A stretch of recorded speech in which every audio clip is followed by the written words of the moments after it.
I don't hate watching you suffer. You will subscribe to Delululand. Hello, everybody. Welcome back to my channel. My name is Uhari. This is Delululand, where I talk about people, things, and stuff that is and or are delusional.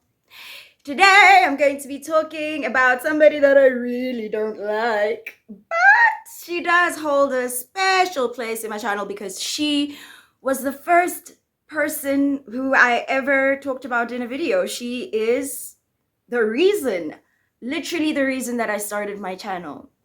I wasn't intending on doing YouTube seriously, but then I watched Mr. Snowflake's series Shaped by the Algorithm, where he was basically going through her videos and her videos with her relationship with Beck, her partner, 2 partners ago, 3 partners ago. Okay, if you count Erica, yes, 3 partners ago. She treated Beck worse than any other partner she has ever had. She did something to Beck that was so unforgivable that I just needed to talk to the void about it. Amber kept Beck from spending time with her mother in her last days. She manipulated her, she guilt tripped her, she gaslit her. She would control how much time Beck could spend with her dying mother. And if you've watched Beck on Amber's channel, you'll know that they internalize things and they tend to blame themselves for anything wrong that goes on around them. They're those type of people who are very unforgiving of themselves. And on top of that, she already had pre-existing mental illnesses prior to even being in a relationship with Amber. And her relationship prior to Amber wasn't great either. Beck hasn't had it easy. And Amber, yo, she really did a number on Beck. The biggest thing she did is she took control. She told Beck to quit her job and enticed her with the promise that Beck would be able to spend more time with her family. That was not the case. This was before Amber was using Uber Eats and DoorDash. Beck was her Uber Eats and her DoorDash, unpaid. Beck was her caretaker, unpaid. There was a stage where Beck was wiping Amber's ass while she was in bed. And you know what Amber did after that? She said that her new girlfriend, who she'd known for less than 3 months, was the best girlfriend she's ever had, and Beck never supported her the way that girlfriend does.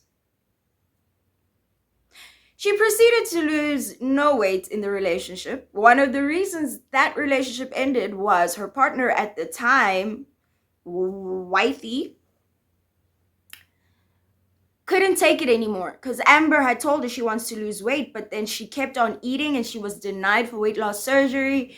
And then wifey was like, oh, okay, you're gonna die and I don't want to be here to see it. And then she left. Or she saved enough money during the time that she was living with Amber that she can do whatever it is she wanted to do. She had like 2 years of not having to pay rent and shit like that. Who knows why anybody is with Amber? Trauma.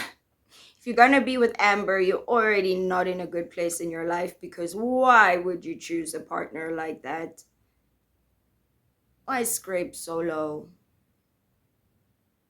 Speaking of scraping low, let me get into why I'm talking about this bitch today.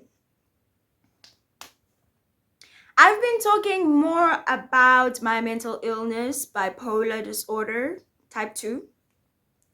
And I've really been enjoying it. It's been very therapeutic for me. Therapeutic in the sense that it provides a release, not therapeutic in the sense that it is teaching me something. They're two different things.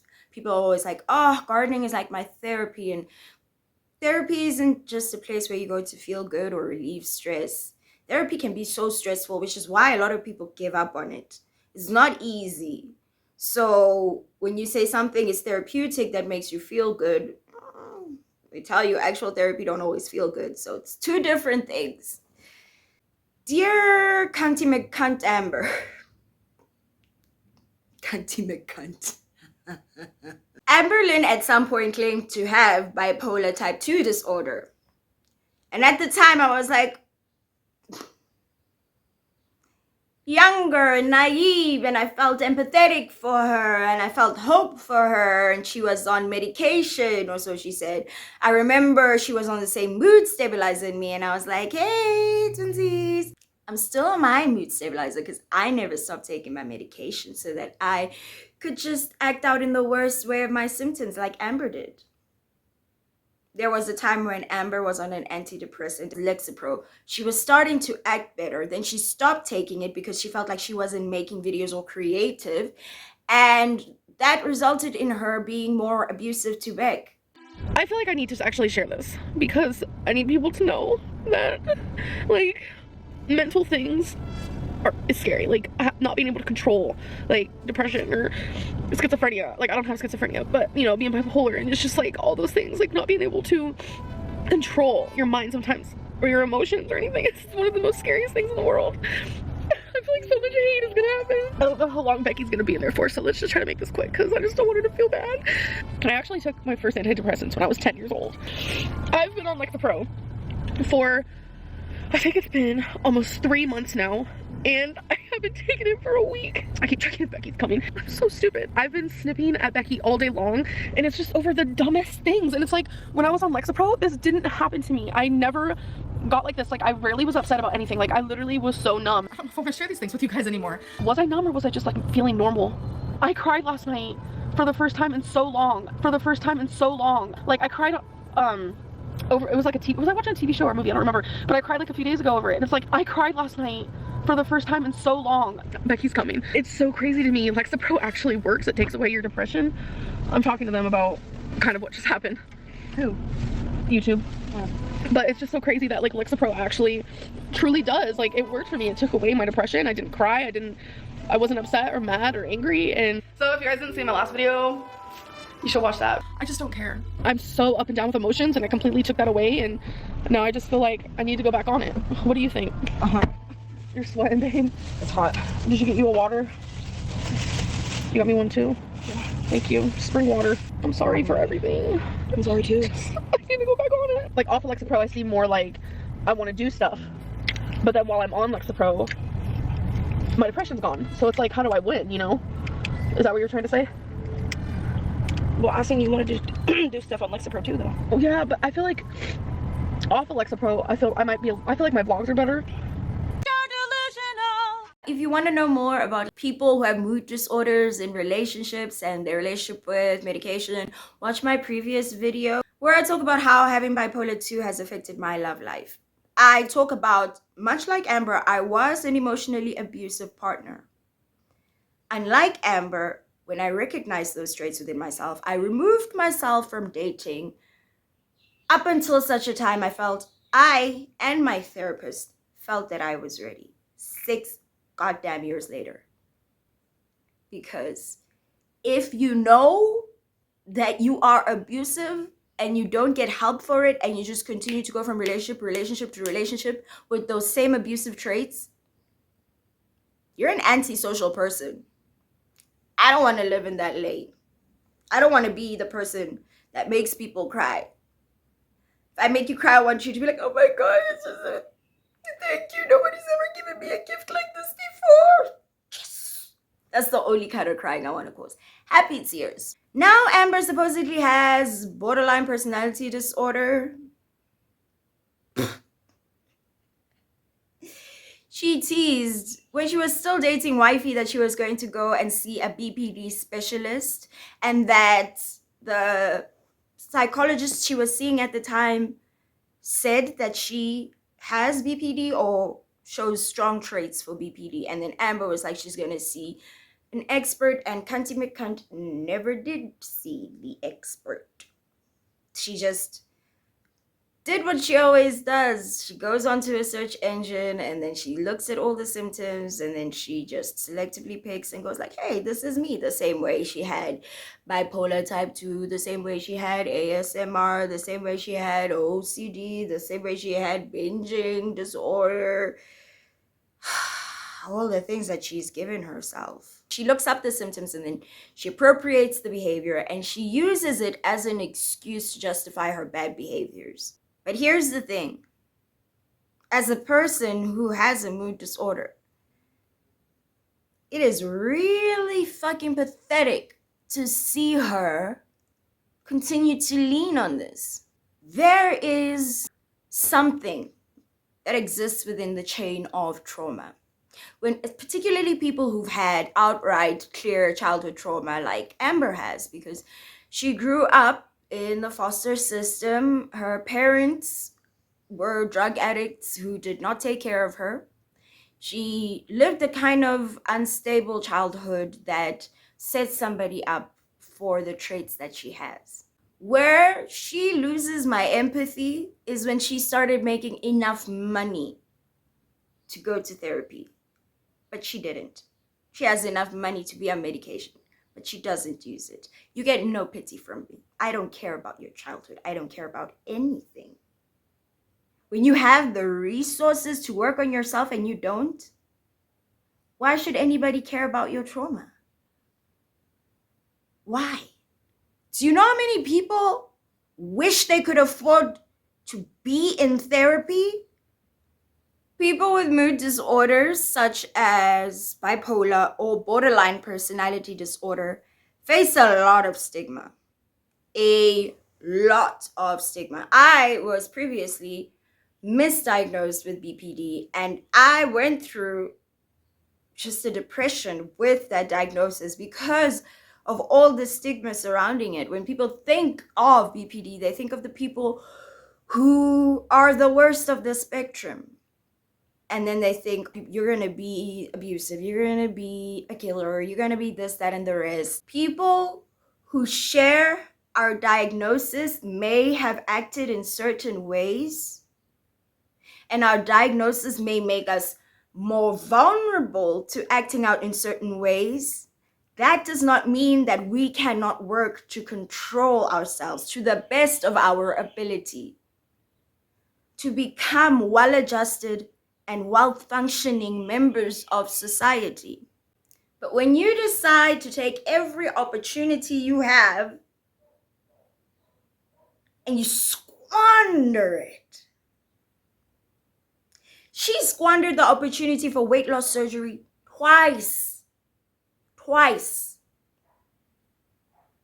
She sabotaged it each time because she simply didn't want to stop eating. She didn't want to change her life.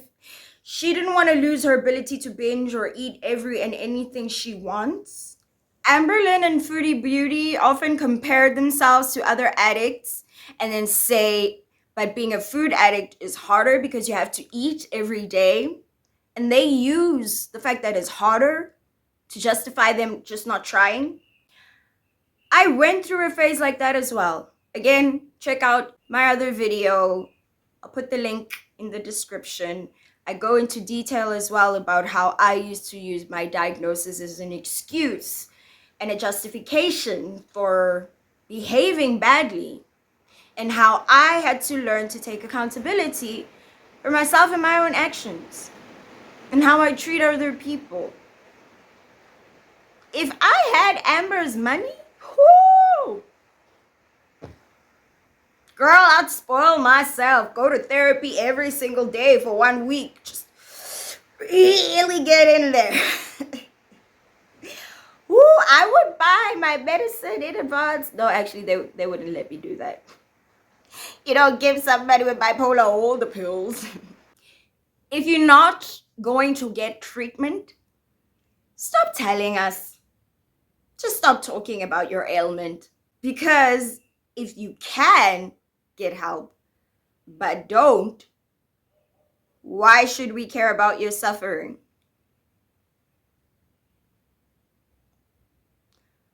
Why should we care about your quality of life when you, A, don't care about your own quality of life, B, don't care about your animal's quality of life, or C, don't care about your partner's quality of life because you always abuse them?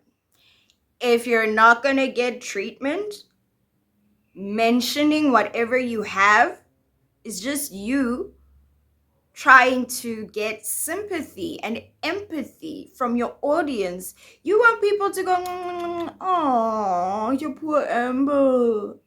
She had a tough upbringing, and she has BPD, ABCDEFG, all of the letters, she has them all. Amber had every opportunity to be somebody better than who she is right now, and she squandered each and every one. Can you imagine that? Squandering every opportunity that life throws your way. Again, I cannot highlight how expensive mental health treatment is universally. But she has the money. Do you know what a rarity that is? Then again, we all know you don't appreciate rarities. She doesn't deserve pets. She does not deserve pets. The fact that her dog Twinkie's obese again, it breaks my heart. Animals get obese because of their owners overfeeding them. Amber equates treats to caring for her animals, much like Foodie Beauty does. That's why they're willing to throw treats at their animals, even when their animals can't even eat them because they're sick. Taking them to the vet is an inconvenience. I remember when I took my cat to his yearly checkup and for him to get his vaccinations. I like how the vet looked at me like, ooh, girl, you bringing your cat to the vet? What a good blackie. She didn't say that, but white people do look at you like, the niggas are bringing pets to vets now. Ooh la la, democracy looks good on you. Yeah, but it made me feel so good. I walked in like, dun, dun, dun, dun, dun, dun, dun. And then I had to get my cat out the carrier, and he's like, no, just come to the nice white lady. But then he takes his injections like a good boy, gets back in his carrier, we go home. And I feel good because I'm like, I did what I needed to do for my baby so he can be good. And I get him treats too, but also I weigh him and I make sure that he stays in his healthy weight range. It's one thing to make yourself obese, but to do it to a child or an animal? Obesity is an illness. All that heavy weight is chokeholding your organs. You may not care about that. Whatever. I don't give a shit about you. You can damage yourself as much as you want. I don't hate watching you suffer. I always thought of myself as a type of person who would never enjoy someone's suffering, but when it feels like retribution,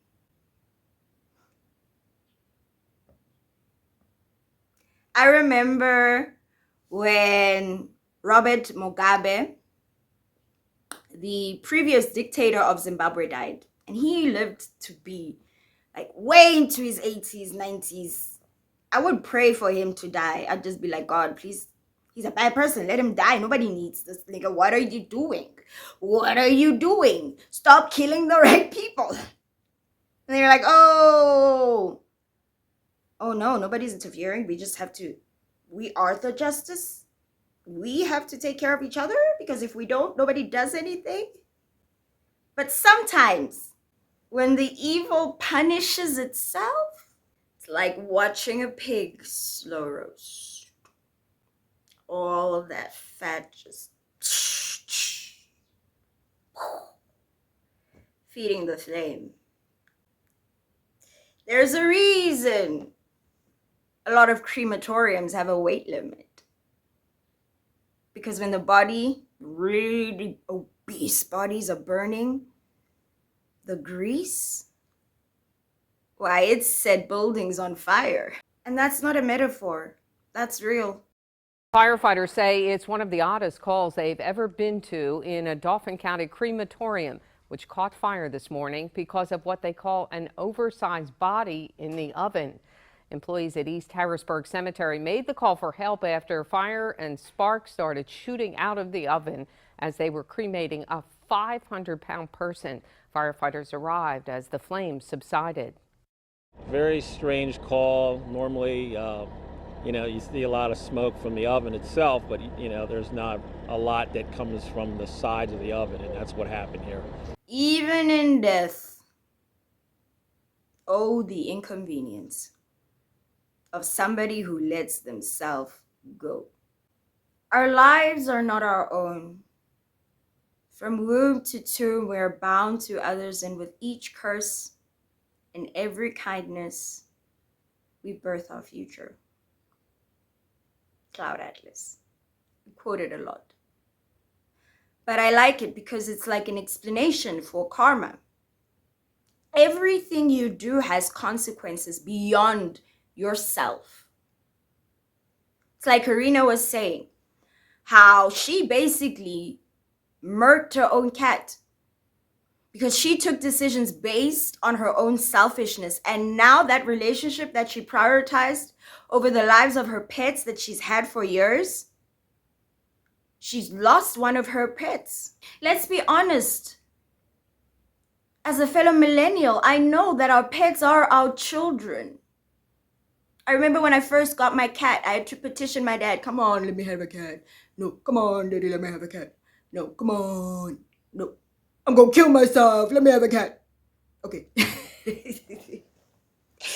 And then on day 2, he declared, Toby has human rights. So y'all better watch. And it's cute, and my cat just imprinted on my dad and I, and he treats my dad differently than he treats us women. My mom and my sister and I treats him differently. And it's weird how animals can recognize and pick a male fatherly figure. If animals feel that need, imagine children. Amber had that need. But I don't care because she has the money and she squandered it. Who cares about your trauma?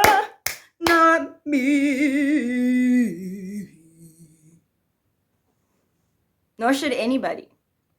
Because she just goes around causing trauma. At some point, I was rooting for Amber. We were all rooting for you. Amber has this story of how she left the door open for 20 minutes. One of the first things that made me suspicious of what actually happened was Amber's insistence that it was just 20 minutes. There's something about it being an even round number that plays into how Amber tells lies. She needs the number to feel relatable. Isn't that something that would happen to anybody? I mean, you forget just for 20 minutes,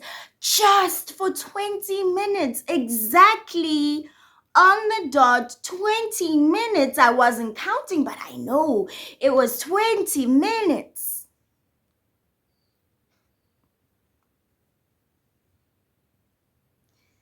I shudder to think about the hell Amber's pets experienced living in that house with all those other dogs. I know for a fact that the journey there was very strenuous for them. I know this because Amber admitted it, and then she started walking it back, and then all of a sudden, Wasabi really enjoyed being in the car. She started off telling us that Wasabi, the cats were really traumatized, And then she walked it back all the way to, after a while, Wasabi really loved it. He loved the car. And I'm like, how would you know? They don't like traveling as much as she doesn't, because as uncomfortable as it is for her, it is also uncomfortable for those animals. The other day, I was watching an episode of American Dad, and they were spoofing What's Eating Gilbert Grape. Arnie, come bring your mama one of them brownies. I'm coming, Mama.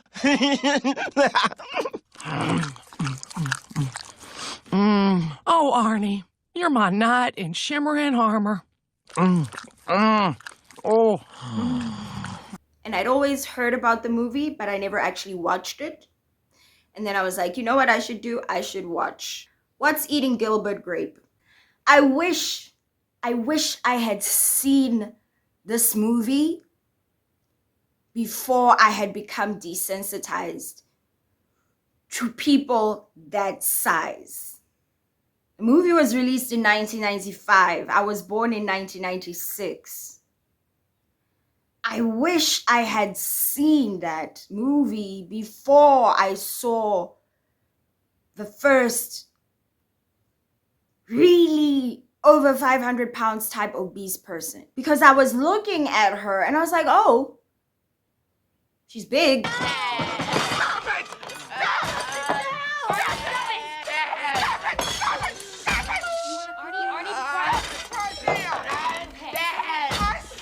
But she's not that big. I mean, I've seen worse on my 600-pound life. I've seen a man who weighed 1,000 pounds. ¿Qué tienen tus ojos? No sé qué tiene tu boca. Pues me siento tranquilo y muy bien, no me he sentido mal. Ahora sí que primero que todo levantarme aquí.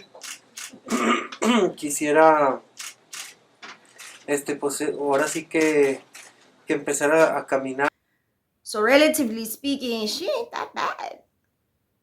And then it made me sad because I was like, damn it, I wanted to feel that awe that people must have felt back then, sitting in the cinema, seeing this gargantuan woman. Because to me, she isn't gargantuan. She's just American. Seeing that movie, you could see just how selfish being that size is. What a burden you make yourself to your family. How much you steal from them. How you damage their mental health. How you use them.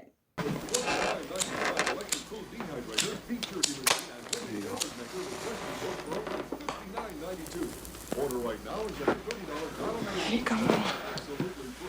Thanks, kids. Good night, Mama. You're so helpful.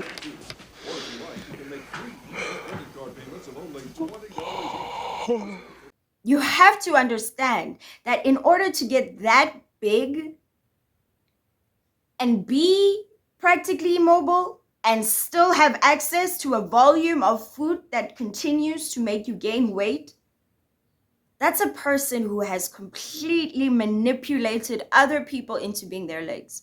I've seen a lot of people be hard on enablers. And I always think, you don't know what it's like to live with somebody like that. I remember watching this documentary about this woman. I think she was in the Dominican Republic. She was 400 and something. She was really big because, again, she's short, right? She was bedbound and her kids refused to get her the food she wanted. She ended up calling the cops and trying to get them kicked out of her house. 3, 4. She's been doing the exercises Dr. Hernandez has ordered her to do. But she's craving the sugar-high diet and carb-rich foods she's been used to eating. Give me some, Mama. Please. Give me some. No, Mom. Frustrated at not getting the junk meals she craves, Dominique turns her anger on her daughters. I don't want nobody else in the house. Please, tell everybody to stay away. No kids don't have no respect. No kids don't clean. She's furious that the girls haven't cleaned the house and wants them to leave. I don't know kids in my life. Please. The kids don't have no respect for mama. The kids don't see where I'm sick from. The kids don't care for me, please. I don't know what happened to her. She woke up on the wrong side of the bed. But 16-year-old Jeloe believes her mother's outburst isn't really about the state of the house. I think it does have to do with her diet because now she just wakes up and just starts to argue for no reason. Okay, just out now. When the children ignore her orders to leave the house, Dominique takes drastic action. I'm going to call police now. No police, I need police. Now she's called the police. You have to break someone down for them to get there. Until they're a slave and they do that from a bed. Just how evil are you? That you would turn the people you love into co-conspirators of your own suicide. Sometimes people reach a threshold with addicts where they're like, you know what, this person isn't going to improve. I'm just going to let them do whatever they do, drink themselves happy or dead, eat themselves happy or dead, whatever. They're not going to change. So I'm just going to spend the time that I can with them because they're not going to change. I was watching Mr. Snowflake, and he has recently turned on Mama Lynn, Amber Lynn's mother, because she's enabling her behavior. And I remember thinking,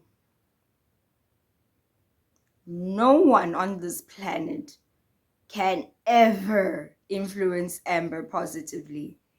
No one can help her make the changes she needs to make to her life. At this point, her mother's just spending time with her daughter in her last days. She looks at her like somebody who's been diagnosed with a rare form of cancer that is just resistant to treatment.